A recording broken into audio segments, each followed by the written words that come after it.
إله إلا هو الحي الله لا إله إلا هو الحي القيوم لا تأخذه سنة ولا نوم له ما في السماوات وما في الأرض من ذا الذي يشفع عنده إلا بإذنه يعلم ما بين أيديهم وما خلفهم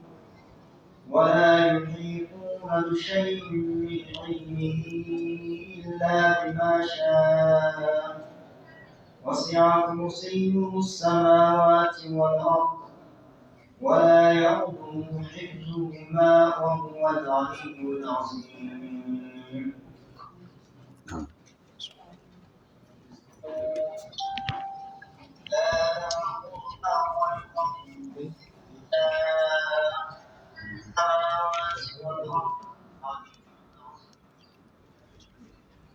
إن الحمد لله نحمده ونستعينه ونستغفره ونتوب إليه ونعوذ بالله من شرور أنفسنا وسيئات أعمالنا من يهديه الله فلا مضل له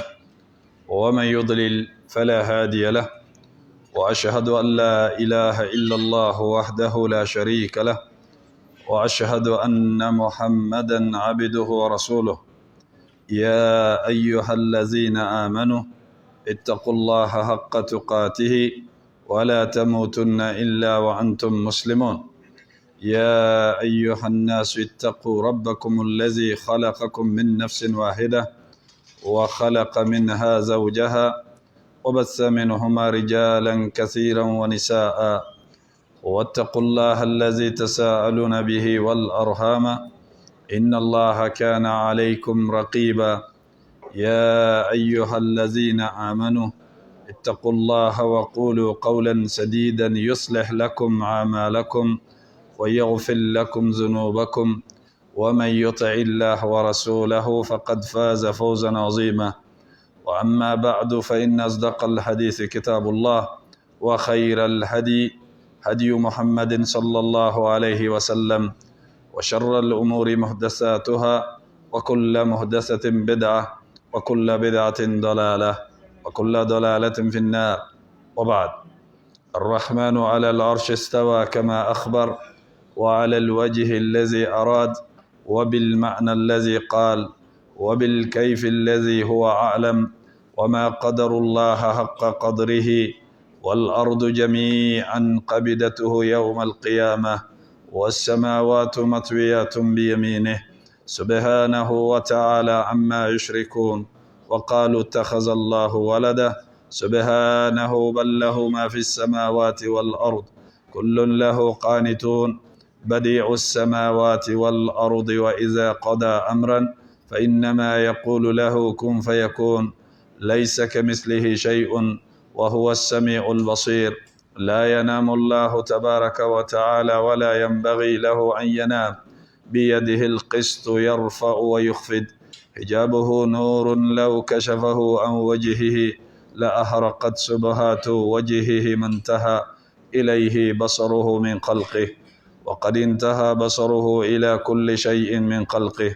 وله المثل الأعلى في السماوات والأرض وهو العزيز الحكيم وهو الذي إله في السماء وإله في الأرض وهو العليم الحكيم فالاستواء معقول والكيف مجهول والإيمان به واجب والسؤال عنه بدعة ومن الله رسالة وعلى رسول البلاغ وبعد تفسير سورة البقرة من الآية 254 إلى الآية 255 تفسير الثمين لشيخ محمد بن صالح العثيمين رحمه الله تعالى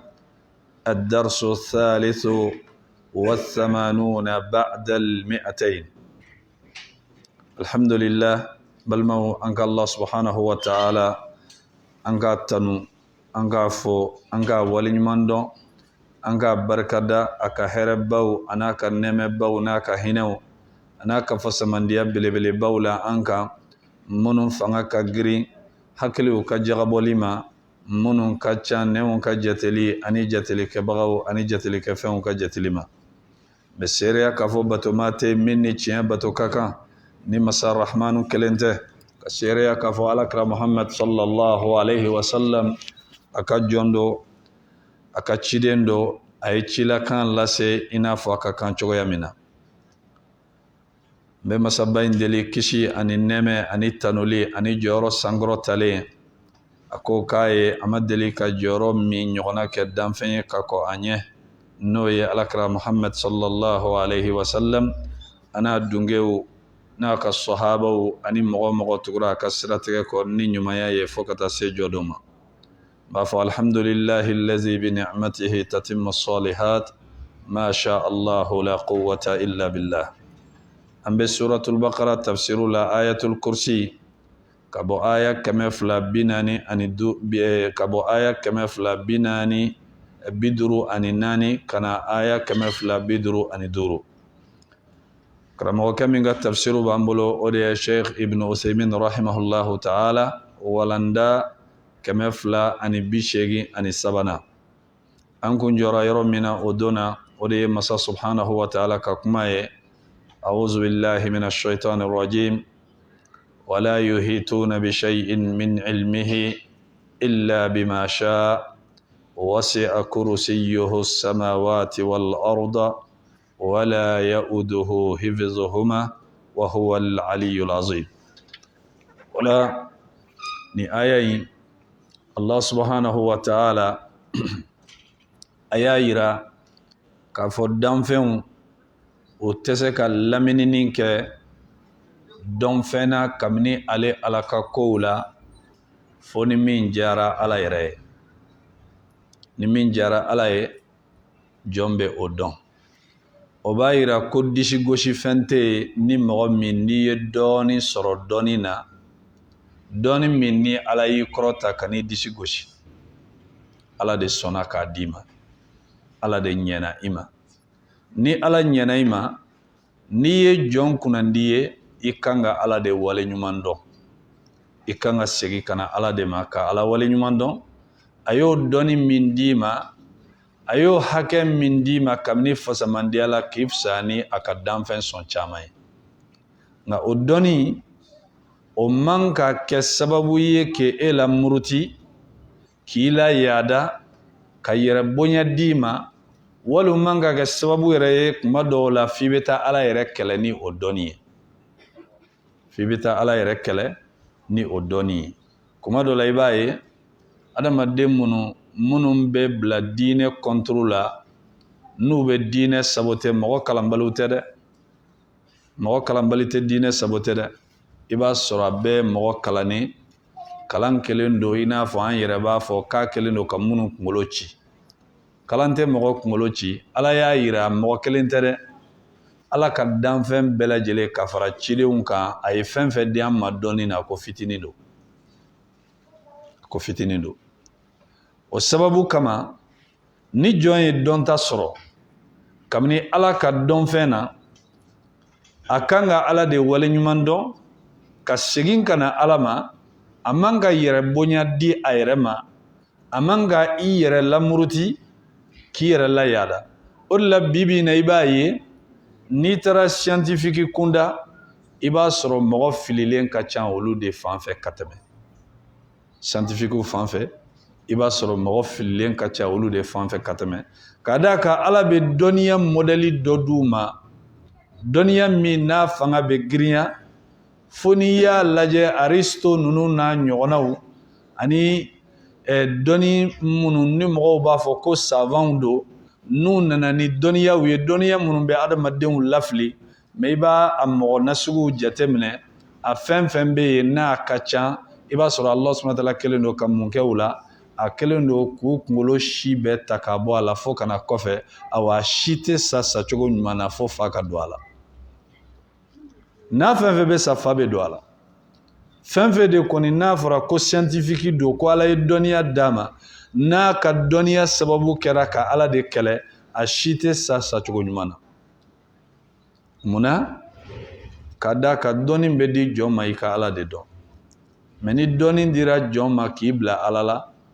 siga foyi t'a la o laban tɛ na ni hɛrɛ ye o tigilamɔgɔ ma o bɛ na ni tiɲɛni de ye o tigilamɔgɔ ma o de la mɔgɔ minnu bɛ siga don ala ko la mɔgɔ minnu bɛ siga don diinɛ ko la o tigilamɔgɔw i bɛ taa sɔrɔ doctorat baw de don professeur baw de don i bɛ taa sɔrɔ doctorat baw de don doctorat bɛ mɔgɔ minnu bolo a bɛ fɔ mɔgɔ minnu ma ko professeur ninnu de bɛ sigi ka na ni calcul dɔw ye calcul minnu n'i y'u fara ɲɔgɔn kan n'a bɛ fa wuli adamaden na o bɛ na ni ninnu ye k'a kɛ i n'a fɔ ala tɛ yen wali u bɛ na ni ninnu ye ka na siga don ala yɛrɛ ka kuranɛ aya min ni ala y'a fɔ kuranɛ kɔnɔ ni limaniya bɛ jɔn na jɔn min n'a b'a yɛrɛ kalama ni a man ka siga don a la pewu wali kana siga don alakira ka kumakanw na sallallahu alaihi wasallam alakira bɛ minnu fɔ k'a fɔ ko ninnu tɛ se ka kɛ ninnu tɛ tiɲɛ ye o bɛ na ni calcul ye calcul minnu b'a to maaw bɛ sira bila mɔgɔ kalanbali tɛ se ka nin kɛ dɛ mɔgɔ kalannen de bɛ nin kɛ mais o bɛ kɛ kun jumɛn na a tigilamɔgɔ n'a ŋaniya ye ŋaniya tiɲɛnen ye ala fɛnɛ bɛ a bila sira tiɲɛnen kan ala y'o fɔ falamma zaghu azagha Allahu qulubahum waati min n'u yɛrɛ jɛngɛna ka bɔ sira kan ala fɛnɛ y'u dusukun minɛ k'a jɛngɛ ka bɔ sira kan u ka laɲini kun tɛ u ka tiɲɛ ye hali ala bɛ fitina don jɔn dusukun na wagati jumɛn n'a ka laɲini ye fitina ye wallazi anzala alayka alkitaba minhu ayatun muhkamat hunna ummul kitab wa ukharu mutashabiha fa amma allazina fi qulubihim zayghun fayattabi'una ma tashabaha minhu ابتغاء الفتنة وابتغاء تأويله وما يعلم تأويله إلا الله والراسخون في العلم يقولون آمنا به كل من عند ربنا وما يذكر إلا أولو الألباب ربنا لا تزغ قلوبنا بعد إذ هديتنا وهب لنا من لدنك رحمة إنك أنت الوهاب ala ye sira jɛngɛnen don kɔrɔ wagati jumɛn u yɛrɛ ka laɲini kɛra o de ye izan ala y'a yira k'a fɔ mɔgɔ tɛ yen nɔ danfɛn tɛ yen min bɛ se ka laminini kɛ kabini dɔnfɛn na ale ala ka kow la illa bima sha a fɔ n'a jara yɛrɛ o donna nin yɔrɔ la kuma caman kɛra o kan n'o ye adamaden n'i tɛ fɛn fɛn dɔn n'i bɛ fɛ k'a dɔn a ɲini ala fɛ jɔn tɛ hɛrɛ dɔn dɛ wallahi a danfɛn tɛ dugukolo kɔ kan min b'a ka hɛrɛ n'a ka bɔnɛ dɔn ni ala m'i dɔn i la dɔnniya la fo k'i sa i tɛ se k'a dɔn bali ala y'a yira an na a ko wa asa an takrahu shay'an wa huwa khairun lakum wa asa an tuhibbu shay'an وهو شر لكم والله يعلم وأنتم لا تعلمون ala ko a dɔ la fɛn caman bɛ yen o man di aw ye awa a ka hɛrɛ b'o de la dɛ fɛn caman bɛ yen min ka di aw ye aw ka bɔnɛ bɔ o de la nka a ko aw t'a dɔn ala de b'a dɔn bon ni i ye nin jate minɛ nin b'a yira ko adamaden si tɛ yen min b'i ka hɛrɛ n'i ka bɔnɛ dɔ fɔ ala de k'a la dɔnniya i la nin b'a yira tuguni ko adamaden si tɛ se k'i yɛrɛ sama ka taa hɛrɛ yɔrɔ ma fɔ ala de k'i kanda ka taa yen nin b'a yira tuguni ko adamaden tɛ yen min bɛ se k'i yɛrɛ kisi ka bɔ bɔnɛ ma ni ala subahana taala de m'i kisi izan ni kow bɛɛ lajɛlen bɛ o cogoya la fan fila man ka kɛ adamaden na taga fan na fan kelen de kan ka k'a la i ɲɛsin ala ma dɔrɔn ala tɛ dɛsɛ ko la ko fɛn wɛrɛ bɛ yen min bɛ se o la dɛ awa ala kɛɲɛ ko tɛ yen ala dɛsɛ ko tɛ yen fɛn tɛ yen ko ala tɛ min dɔn kana taga fan fila k'i yɛrɛ la sinon i bɛ sɛgɛn i ka ɲɛnamaya la kelen ala fanfɛla i t'i ɲɛsin ye kuma si k'i ni nimisa bɛ segin i t'i ɲɛsin ala ma kuma si k'i ni dusukasi bɛ segin i t'i ɲɛsin ala ma kuma si k'i b'a fɔ ko hali ni kun y'a dɔn kuma o kuma n'i ɲɛsin Ala ma i ni fɛn min bɛ bɔ Ala fan fɛ hɛrɛ don dɛ i ni bɔnɛ kɔni tɛ bɔ Ala fan fɛ hali ni n'a tiɲɛnen sera ma a b'a dilan ka d'i ma ni n'a ɲagaminen sera ma a b'a ɲɛnabɔ ka d'i ma n'i t'a dɔn n'i ɲɛsin a ma a b'a dɔnniya d'i ma izan o de la Alakira sallallahu alaihi wa sallam a y'an lakala fɛn bɛɛ la fo sahabakɛ ko n'o ye Abu Zar al-Ghifari radiyallahu ta'ala anhu a ko fɛn foyi tɛ yen nɔ an bɛ se ka alijinɛ sɔrɔ ni fɛn min ye ni an bɛ se ka kisi jahanamɛ tasuma ma ni fɛn min ni Alakira m'an ladɔnniya o la a ko hali ni kɔnɔ de panna n'an kan ka dɔnniya sɔrɔ a la ni nafa bɛ an bolo a dɔnni na Alakira b'an lakala izan n'i ye kow jateminɛ balimaw o de la an ko ni mɔgɔ min bɛ fɛ ka taga ɲɛ silamɛya kala i k'a dɔn avantage belebeleba adamaden bolo diɲɛ kɔnɔ ani lahara a bɛ silamɛya de la awa ni mɔgɔ min n'i bɛ fɛ ka to kɔfɛ n'i bɛ fɛ ka segin kɔfɛ silamɛya bila i k'i ɲɛsin fɛn wɛrɛw ma i bɛ fɛn o fɛn kalan ni diinɛ t'a kɔnɔ a bɛɛ lajɛlen bɛ se ka dɔnniya dɔ d'i ma diɲɛ kow la n'i bɛ se ka avancer ni silamɛya b'i bolo o y'a sabatilen ye ni silamɛya t'i bolo n'i sara don min na o y'i pɛrdilen izan o la adamaden a kan k'a dɔn fɛn min ye diinɛ ye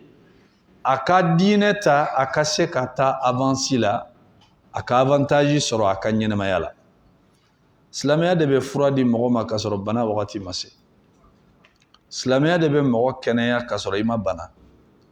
silamɛya de bɛ mɔgɔ lafiya ka sɔrɔ balaw ma jigin i ka fɔlɔ awa silamɛya de fana n'i donna problème kɔnɔ a bɛ bɔda yira i la i kɔnɔna fililen nin bɛɛ bɛ sɔrɔ jɔn fɛ a bɛɛ bɛ sɔrɔ Allah subhanahu wa ta'ala ale kelen pe de fɛ izan a ko o la wala yuhituna bi shay'in min ilmihi illa bima sha jɔnw tɛ se ka laminili kɛ fɛn foyi la fo n'a kɛra min diyara Ala ye kabini dɔn fɛn na adamaden i bɛ se ka t'i safɛn i b'a san i b'i yɛrɛ faga n'a ye fɛn min kan k'i faga i bɛ taa san i b'i yɛrɛ faga n'a ye mɛ k'i kisi ka bɔ ninnu bɛɛ lajɛlen ma jɔnni bɛ se k'o k'i ye Allah subhanahu wa ta'ala ale de b'o kɛ yanni i ka don ko o ko la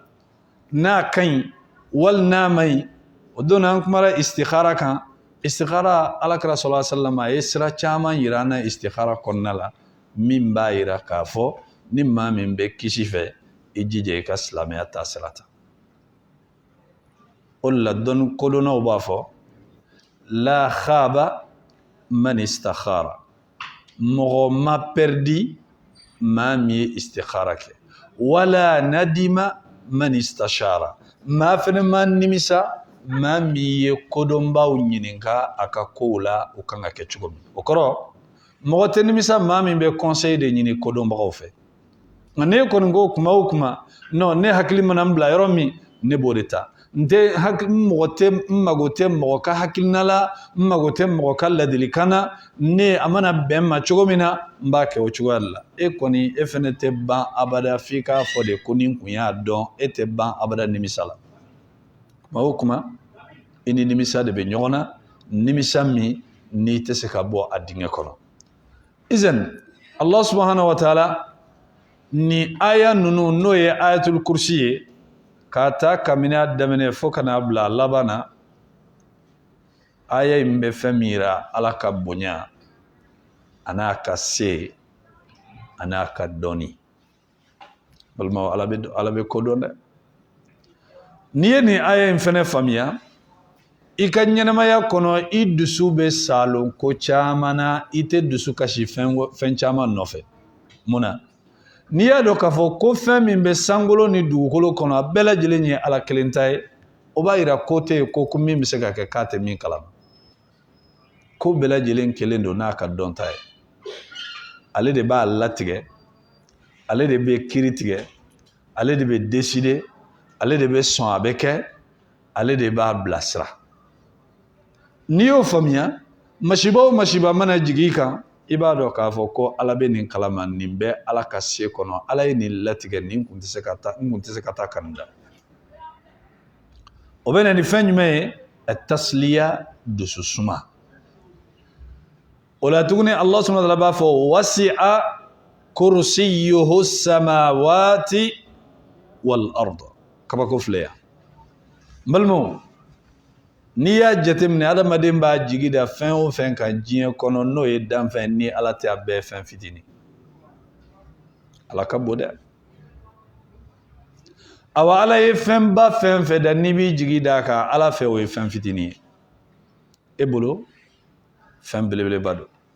dɔw bɛ yen olu bɛ tile bato tile man ka bato dɔw bɛ yen olu bɛ kalo bato kalo man ka bato Ala ko wala tasjudu lishamsi wala lilqamar wasjudu lillahi allazi khalaqahun in kuntum iyyahu ta'budun aw kana sujudu bi tile aw kana sujudu bi kalo ye aw ye sujudu bi Ala de ye Ala min ye kalo da ka tile da n'a y'a sɔrɔ aw bɛ Ala de ɲini n'a y'a sɔrɔ aw bɛ Ala kelen bɛɛ de bato wala n balimaw anw bɛ dan fɛn fɛn dɔ dugukolo kɔ kan nin si ka bonya ma se tile ta ma nin si ka bonya ma se kalo ta ma dugukolo kɔ kan dɛ danfɛnbaw bɛ Ala bolo sanfɛ nka olu bɛɛ bɛ Ala bato de mɛlɛkɛw la kuntigi ra'isul muqarrabin min n'a ni Ala ka surun ka tɛmɛ mɛlɛkɛ bɛɛ kan ni mɛlɛkɛ si ma se a ka titiri ma fɔlɔ o ye Jibrila ye Ala y'a dan kaman 600 Alakira y'a ye sallallahu alayhi wa sallam Ala y'a dan cogo min na a ye cogo yɛrɛ la siɲɛ 2 pe Ala y'a dan cogo min na Alakira y'a ye siɲɛ 2 pe de o tɔ bɛɛ la n'a bɛ na a b'a yɛrɛ yɛlɛma k'a kɛ mɔgɔ dɔ ye a kun bɛ na sahabakɛ min sawura la kosɛbɛ a sahabakɛ kun cɛ kan ye a bɛ fɔ a ma ko Dihiyatul Kalbi don dɔ la Jibril alayhi salam ani Alakira kun jɔlen don alayhi salatu wasalam o bɛ kuma la an b'a Aisha tɛmɛna a y'u ye mais Jibrila kun bɛ Dihiyatul Kalbi sawura la an b'a Aisha ko Alakira ma ko i ni Dihiyatul Kalbi kun bɛ mun kuma la a ko Dihiyatul Kalbi tɛ dɛ a ko Jibrila don a ko Jibrila don alayhi salam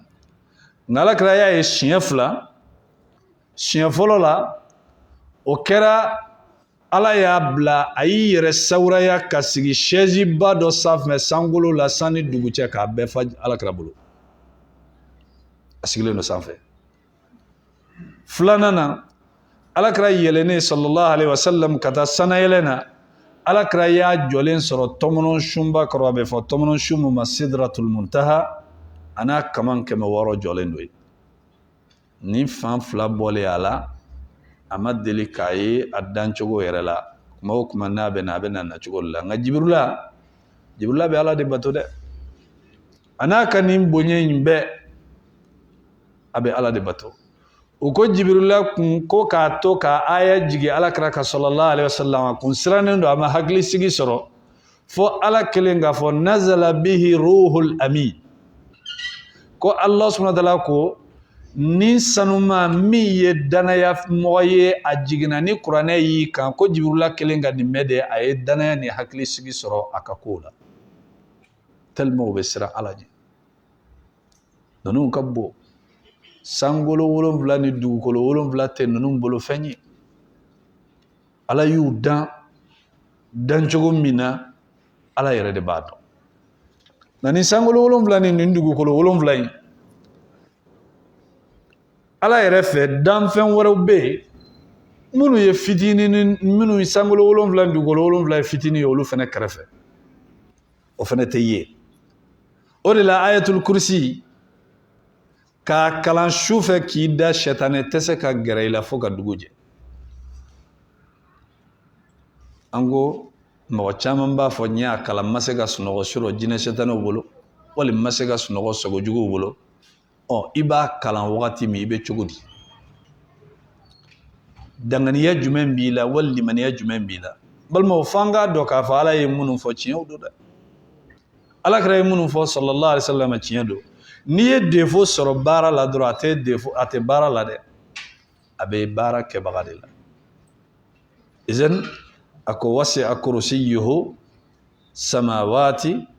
wal arda o kɔrɔ ko ala ka kursiyu a ye sankolo 7 labɔ ka dugukolo 7 labɔ i b'a sɔrɔ sankolo 7 ni dugukolo 7 bɛɛ bɛ kursi kɔnɔ de n'a fɔra fɛn min arabukan na ko wasi'a kɔrɔ a y'a fɛrɛ de k'a labɔ a ye fɛn min fɛrɛ k'a labɔ o bɛ sɔrɔ a kɔnɔ de kursiyu ibn Abbas radiyallahu ta'ala anhuma a nana ka hadisa dɔ fɔ marfu'an fil mustadrak lil hakim hadisa in a ko al kursiyu mawdi'u qadamay rahman kursiyu Allah subhanahu wa ta'ala sen 2 bila yɔrɔ do balimaw ni hadisa ninnu ni alakira ye fɛn min sabati ala la o bɛ dɛ a bonyane hakili ma o do a ma bonya e hakili ma o do nga i k'a dɔn k'a fɔ e ye fitinin ye i hakili fɛnɛ yɛrɛ e yɛrɛ kunkolo ni fari tɔ ka bon ni hakili ye o tɛ se ka boli ala kan e hakili tɛ se ka ala ɲini k'a ye kana ɲini k'i b'a ɲɛɲini k'a ye ala ka bon o ma ni min bɛ e yɛrɛ farisogo la n'i bɛ tagama n'a ye n'a samana ka bɔ i la an bɛ t'i bila dingɛ kɔnɔ o ni maa si tɛ ala ka danfɛnw na ni saya don ma se k'a fɔ i bɛ se k'a lakale ko nin bɛ tan a bɛ farikolo fan min i tɛ se k'a fɔ n'i ko k'a bɛ sen 2 la dɔw sen 2 tigɛlen don o ɲɛnama don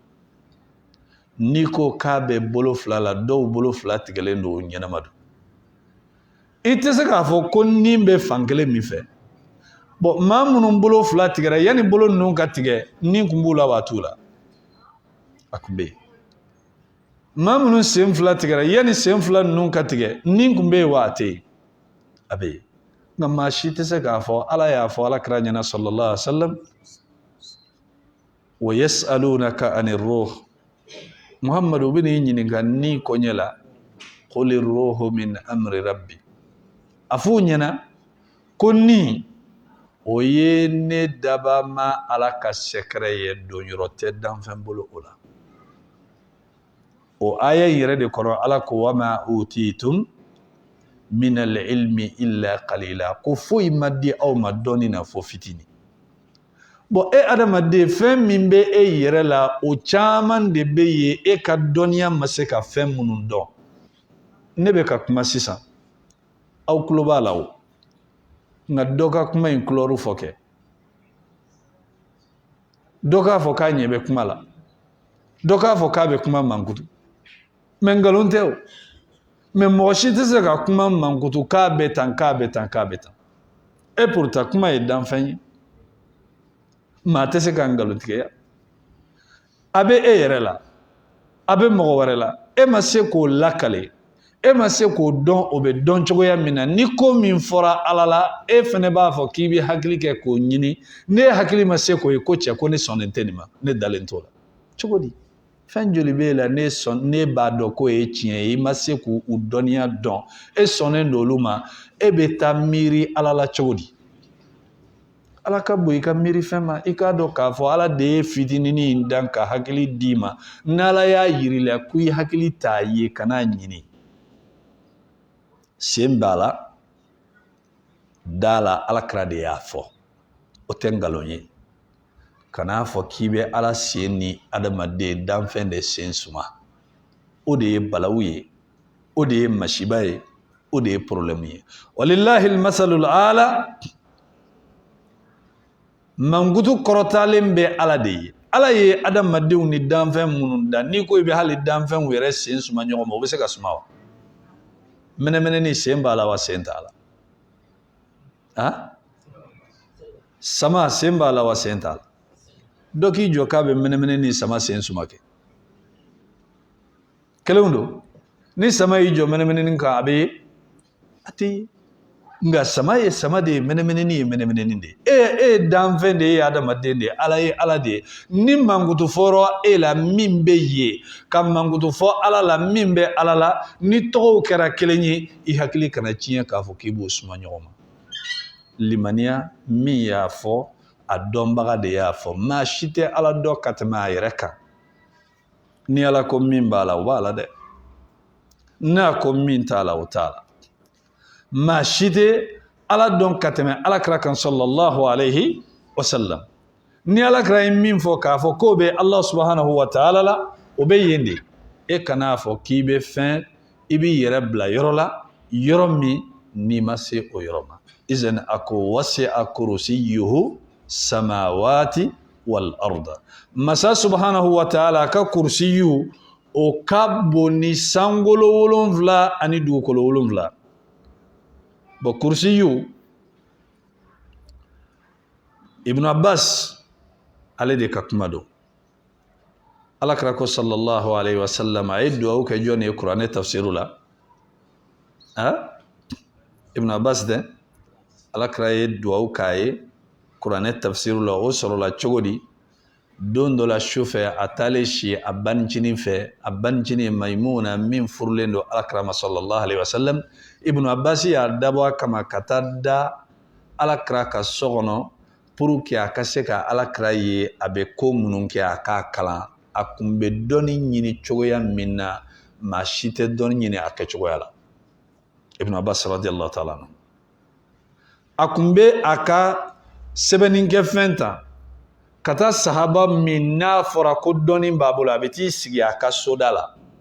n'a bɛ tileganfɛ sunɔgɔ la ibn abbas b'a sigi kɛrɛfɛ a t'a la kunu fo sahabakɛ ka wuli ka bɔ a ka sunɔgɔ la a nana min nɔfɛ a bɛ sɔrɔ k'o ɲini a fɛ a taara si a banicinin ka yɔrɔ la alakira fɛ sallallahu alayhi wa sallam ale kunkolo filɛ kungorodonnan kan alakira kunkolo b'a kan banicinin yɛrɛ fɛnɛ kunkolo b'a kan a bɛ denmisɛnniya de la a ma taa ko gansan na dɛ ale ma taa k'a bɛ taa ko ɲɛɲini ko minnu bɛ kɛ k'a ka taa olu lakale a taga kun ye de ka taa dɔnniya de ɲini a nana a ye alakira ka sunɔgɔ cogo jateminɛ a b'a bɛɛ lakale hadisa nin na sallallahu alaihi wasallam hali alakira sunɔgɔlen a kun bɛ ka gɔrɔntɔli min kɛ a y'a bɛɛ lajɛlen lakale hadisa kɔnɔ a ko o kɔfɛ alakira wulila sallallahu alaihi wasallam a wulilen a ye fɛn fɔlɔ min ta k'a bila a da o ye gɛsɛ ye a ye gɛsɛ ɲimi k'a tereke k'a nɛn tereke a sɔrɔla ka wuli ka taa seliji ta yɔrɔ la a ye ji ta k'a bɔ a tigɛ kan ka seliji ta alakira kelen ka seliji ta sallallahu alayhi wa sallam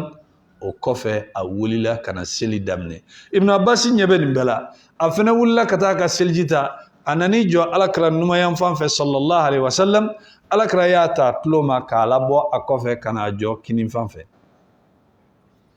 o tilalen seli la alakira y'a ɲininka sallallahu alayhi wa sallam a ko mun de la y'i jɔ numan fɛ hadisa dɔ la a y'i jɔ alakira kɔfɛ a ma sɔn ka gɛrɛ a la alakira y'a minɛ a y'a sama ka na n'a ye o tilalen alakira y'a ɲininka sallallahu alayhi wa sallam a ko mun de y'a to i ye nin kɛ a ko alakira a ko e ye mɔgɔba de ye ne ye denmisɛnnin de ye e titiri ka bon cogo min na a man kan ne kana k'a fɔ ko fo n ka nɔrɔ e la i titiri ka bon ne ma alakira y'a ye sallallahu alayhi wa sallam k'a fɔ denmisɛnnin min don denmisɛnnin hakilima don a bɛ mɔgɔ bonya alakira ye mun kɛ sallallahu alayhi wa sallam a ko allahumma faqihu fi din ala i k'a la faamuya diinɛ la wa allimuhu ta'wila i ka kuranɛ fɛnɛ dɔnniya d'a ma i k'a la faamuya diinɛ la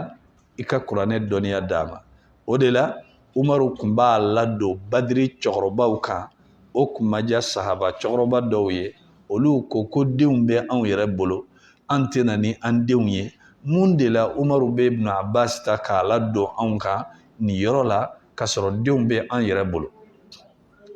umaru a bɛna kiiri tigɛ u ni ɲɔgɔn cɛ ka sɔrɔ mankan tɛ a ye sahaba cɛkɔrɔbaw ninnu a y'u bɛɛ ladon minnu n'u jɛlen tɛ ni ibn abbas ka nali ye ko parce que denmisɛnnin don a b'a ladon u kan an b'a fɔ an ka bamanankan na ndalen la ko denmisɛn bolo koko ɲuman a bɛ mɔgɔkɔrɔba dɛgɛ a b'a nɔɔni o tɛ demseni min n'a bolo kocogo kaɲi a bɛ mɔgɔkɔrɔba dege a b'a nɔni. Ibn Abbas Umaru ma kɛlɛ kɛ a y'u bɛɛ fara ɲɔgɔn kan ka Ibn Abbas lana radiyallahu ta'ala anhum a ko suratu Nasr n'o ye iza jaa nasrullahi wal fathu wa ra'aita an-nasa yadkhuluna fi dinillahi afwaja fasabbih bihamdi rabbika wastaghfirhu innahu kana tawwaba. A ko nin sura in a ko a jigina kun jumɛn de la Alakira kan? Dɔw ko a kɔrɔ de ye Ala bɛna dayɛlɛli kɛ Alakira ye sallallahu alaihi wasallam, ni Ala ye dayɛlɛli kɛ a ka astaghfirullah fɔ kɛ ka caya. Bɛɛ y'i ta fɔ. Ibn Abbas sigilen Umaru ko a ma, a ko Ibn Abbas a k'u ye min fɔ e fana y'o de fɔ wa? A ko ayi. A ko nin sura in jiginna, a jiginnin kun ye Ala y'a yira Alakira la sallallahu alaihi wasallam k'a fɔ ko ni nin sura in jiginna dɔrɔn o kɔrɔ k'a saya tɔ man jan, nin y'a ka sangafo sura de. Tamasiyɛn don k'a fɔ Alakira ka ɲɛnamaya tɔ a man ca tuguni, donc a ka subhanallahi ni alhamdulillahi ni astaghfirullah fɔ caya. Umaru ko a ko n fana tɛ kɔrɔ wɛrɛ dɔn a la ni nin tɛ dɛ. A y'a yir'u la k'a fɔ nin ye denmisɛnnin min ye, nin bɛ hali aw yɛrɛ ɲɛ dɔnniya la jango aw den minnu n'a b'a fɔ k'a b'u nasuma. O de la Ibn Abbas don dɔ la Ibn Mas'ud kelen k'a ye, a ko nin y'a ye nin ma san caman kɛ Alakira nɔfɛ sallallahu alaihi wasallam a bɛ kuranɛ dɔn ta. Ni nin kun ye san hakɛ minnu an y'o kɛ Alakira nɔfɛ, ni nin kun y'o ɲɔgɔnna sɔrɔ Alakira nɔfɛ sallallahu alaihi wasallam, maa si tɛ kun nin denmisɛnnin na. Izan a kelen k'a fɔ ko kursi ye masa subhanahu wa ta'ala sen fila bila yɔrɔ ye, est-ce que Ibn Abbas bɛ se ka nin kuma in fɔ a kun fɛ wa? Alasili bɛ jɔn na? O de la dɔw ko hadisa in ko mawqufu don.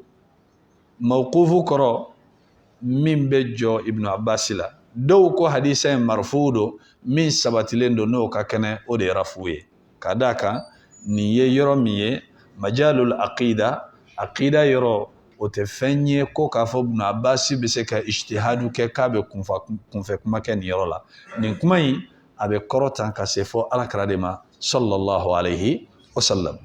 Ibn Abbas ka nin kuma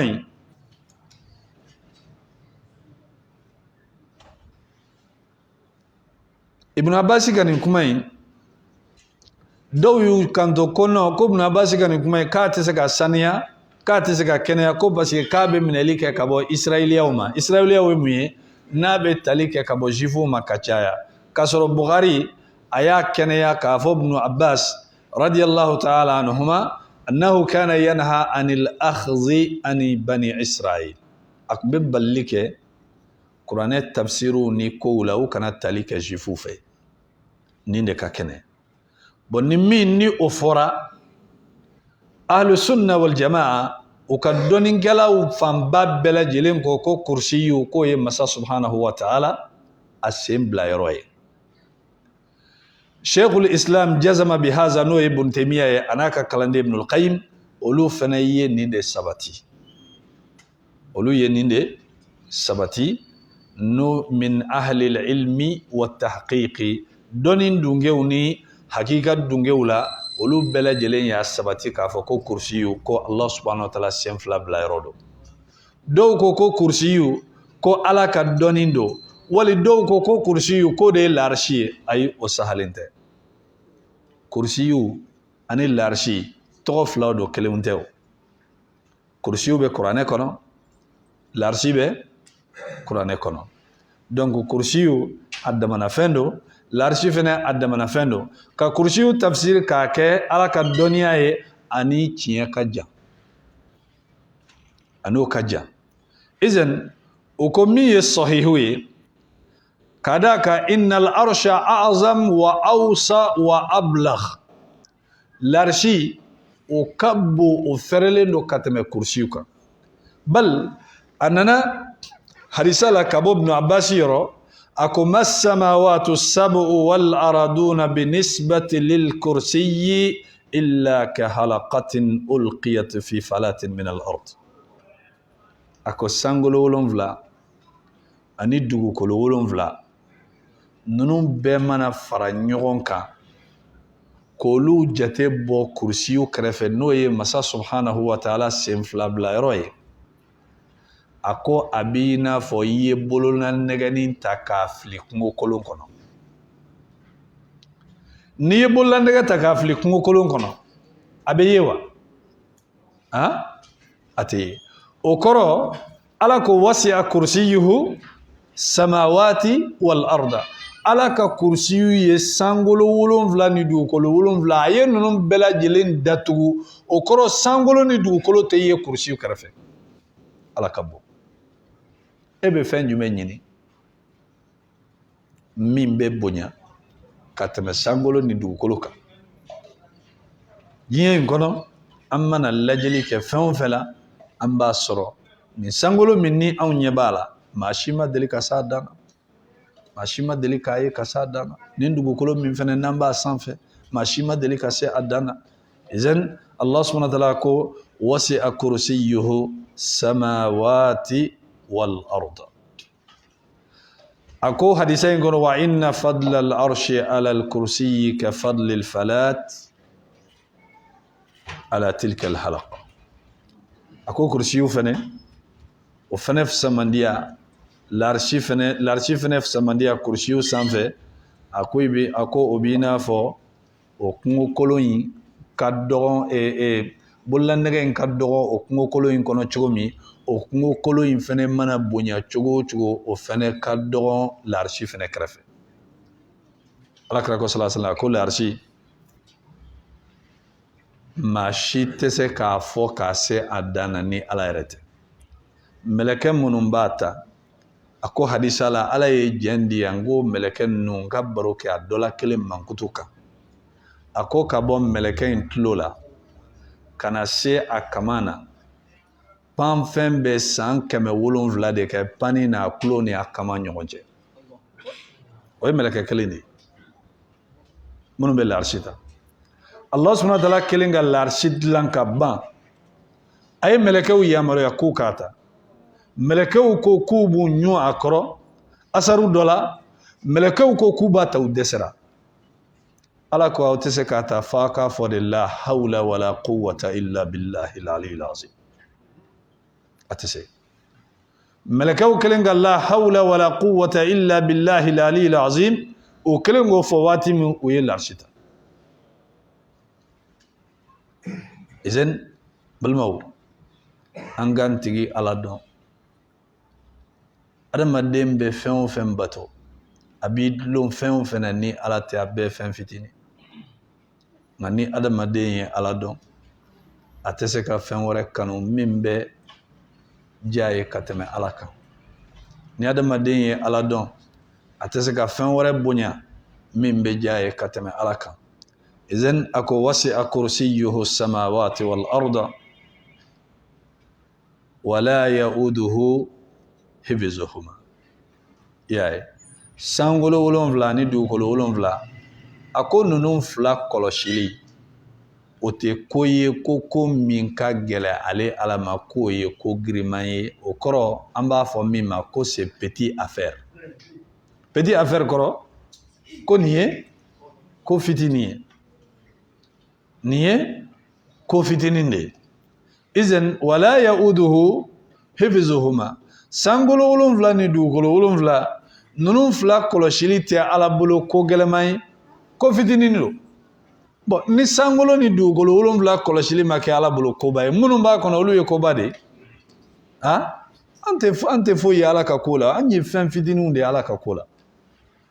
mais jɔn de kunkolo ka gɛlɛ ka tɛmɛ an kan an de kunkolo ka gɛlɛ ka tɛmɛ a bɛɛ kan jinɛ ni adamaden a sɔgɔbɛlikɛla n'a kulo gɛlɛn an de do dɛ an fila de do a b'a sɔrɔ an de ka dɔgɔ ka tɛmɛ a bɛɛ fɛnɛ kan ala kelen do k'a bɛɛ kɛ an minnu ye an de kunkolo ka gɛlɛn ni min fɔra ye n'a ma diya n ye n t'a kɛ hali ni ala t'a don ko n t'a kɛ a bɛ ɲindimini bila i la dɔrɔn i bɛ si kule la fo ka dugu jɛ n'i ma doliparan ta i bɛ to a la n'i ma kaliman ta i bɛ to a la n'i ma wuli ka taa ɲin bɔyɔrɔ la o ka i ɲin bɔ n'u y'i ɲin bɔ n'u ma fura d'i ma i b'i da de hali i tɛ se k'i yɛrɛ labɛn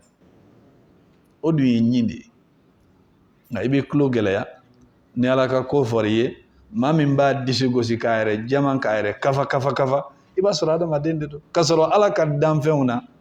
ale de lafulen don ka tɛmɛ a bɛɛ kan wa khuliqal insanu da'ifa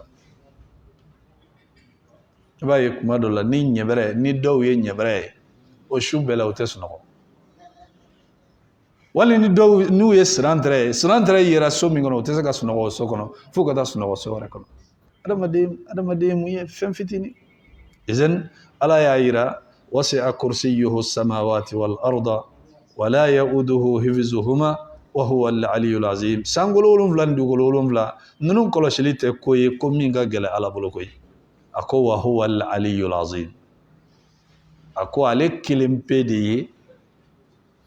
min bɛ fɛn bɛɛ sanfɛ ale kelen de fɛnɛ ka bon ni fɛn bɛɛ ye n'ale de bɛ fɛn bɛɛ sanfɛ ko tigiya b'ale de bolo kow bɛɛ lajɛlen b'ale de bolo n'i bɛ fɛ ka fɛn sɔrɔ fɛn na i bɛ fɛn ɲini a tigi fɛ ale de bɛ se k'a d'i ma ale de bɛ se k'a bɔ si la ala kɔrɔtalen don fɛn bɛɛ sanfɛ ala de ka bon ni fɛn bɛɛ lajɛlen ye adamaden bɛ fɛn o fɛn ɲini a t'a yɛrɛ bolo a tɛ dan fɛn wɛrɛ bolo a bɛɛ lajɛlen bɛ ala de bolo ala ka kow de ye mara a b'a bɔ dɔ bolo k'a di dɔ ma k'a bɔ dɔ bolo k'a di dɔ ma n'i y'a jateminɛ ni wari minnu ni an b'a mako ɲɛ o la kabako don dɛ kuma dɔ la e bɛ 200 dɔ sɔrɔ i b'a sɔrɔ a kurakurani ka hala a dun a ka gɛlɛ i ma o tɛ a kurakuraya kosɔn a dun dɛ n'i ma dun ni ala y'i ka mara bɔ a kan i bɛ taa fili kɛnɛ ma jumɛn mɔnɛ ka bon i bɛ taa fili kɛnɛ ma i b'i bolo don i kun kɔrɔtɔbagatɔ i bɛ n'i ka telefɔni bɔ wali i bɛna fɛn dɔ bɔ i bɛ bɔ min kalama dɔrɔn 200 in a binnen de filɛ nin i bolibagatɔ bɛ taga i bɛ se so i b'a fɔ i b'i yɛrɛ gosi i bɛ fan bɛɛ lajɛlen lajɛ i ka 200 a tɛ yen mɔnɛ bɛ tila ka juguya tuguni i bɛ boli ka na i bɛna a yɔrɔ lajɛ o b'a sɔrɔ a tigi taara n'a ye e kun k'a dun o kun da ka di i la nka komi a diyara e ye ka tɛmɛ dunni yɛrɛ kan i ko i t'a dun ala y'i ka mara bɔ a kan a donni i bolo a y'a bɔ i bolo ka taa don mɔgɔ wɛrɛ bolo o tigilamɔgɔ bɛ taa dun izan o la ko ninnu mara bɛ ala subhanahu wa ta'ala de bolo n'a y'i ka mara bɔ fɛn min kan a bɛ bɔ i bolo a kan ka lamara mɔgɔ min bolo a bɛ taa mara o tigilamɔgɔ bolo izan adamaden i ɲɛsin ala subhanahu wa ta'ala ma ni ala ye hɛrɛ k'i ye i ka ala tanu i ka ala waleɲuman dɔn subhanakallahumma wa bihamdika ashhadu an la ilaha illa anta astaghfiruka wa atubu ilayk wa sallallahu ala nabiyyina muhammad wa ala alihi wa sahbihi wa sallama tasliman kathira wa akhiru da'wana anil hamdulillahi rabbil